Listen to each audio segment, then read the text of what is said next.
بریم سراغ سخنرانی اخیر دونالد ترامپ توی سازمان ملل، یه سخنرانی که واقعاً سر و صدای زیادی به پا کرد. پر بود از ادعاهای بزرگ در مورد اقتصاد آمریکا، پایان دادن به جنگ‌های مختلف و انتقادهای خیلی تند از نهادهای جهانی.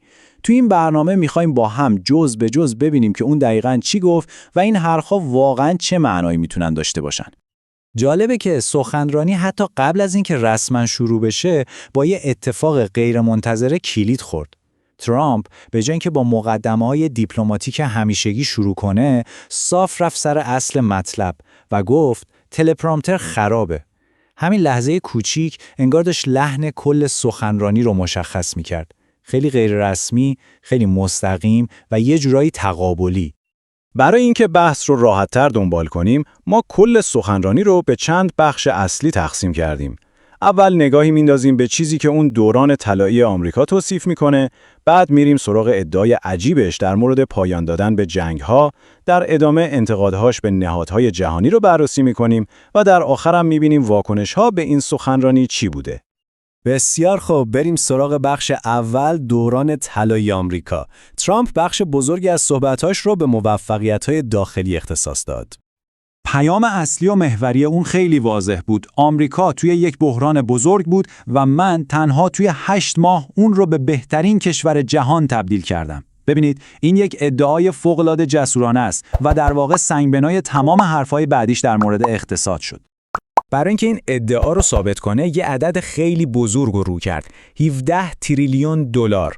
به گفته خودش این حجم سرمایه‌گذاری و قراردادی بوده که فقط توی 8 ماه برای آمریکا آورده. عددی که قطعاً برای این طراحی شده که مقیاس این تحول اقتصادی رو توی ذهن مخاطب بزرگ نشون بده.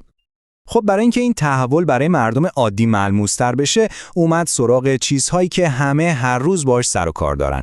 همونطور که می‌بینید یه لیست کامل ارائه داد، از کاهش قیمت بنزین و مواد غذایی گرفته تا پایین اومدن اجاره بها و رشد بی‌سابقه بازار سهام. در واقع داشت تصویری از یک اقتصاد کاملاً ایدئال رو ترسیم می‌کرد.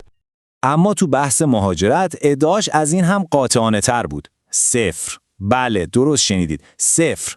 اون مدعی شد که برای 4 ماه پشت سر هم حتی یک مهاجر غیرقانونی هم نتونسته وارد کشور بشه. این یه ادعای مطلقه و خب خیلی هم جسورانه. و این سیاست سفت و سخت رو با یه پیام خیلی شفاف و بی‌تعارف همراه کرد. پیام این بود: هر کسی که غیرقانونی وارد بشه یا میره زندان یا برگردونده میشه به کشورش. یعنی دیگه دوره تسامح و مماشات تموم شده. بسیار خوب. از مسائل داخلی که بگذریم، ترامپ تمرکزش رو برد روی صحنه جهانی و اینجا هم مدعی شد که به همون اندازه موفق عمل کرده.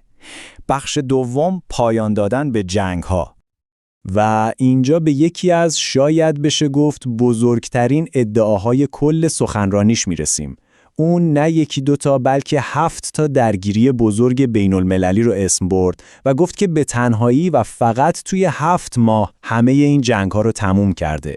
این ادعاییه که اگه درست باشه واقعاً توی تاریخ دیپلماسی مدرن بی‌سابقه است.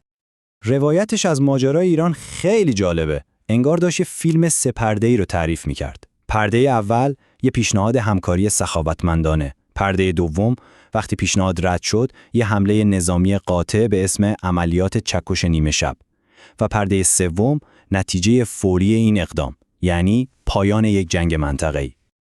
در مورد اوکراین هم پیامش خیلی سرراست و قاطع بود. میگفت اگه من بودم این جنگ اصلاً شروع نمیشد و اگر هم به هر دلیلی شروع میشد در کمتر از 1 هفته تمومش میکردم. با این حرف داشت مستقیما رهبری فعلی رو مسئول طولانی شدن این درگیری معرفی میکرد. و اما بخش سوم، اینجا جاییه که ترامپ دیگه نوک پیکان انتقاداتش رو به سمت خود نظم جهانی و مشخصاً سازمان ملل میگیره. ببینید با چه کنایه‌ای کل کارهای سازمان ملل رو زیر سوال میبره. میگه تنها چیزی که از این سازمان بزرگ به من رسید یا آسانسور خراب و یه تلپرامپتر خراب بود.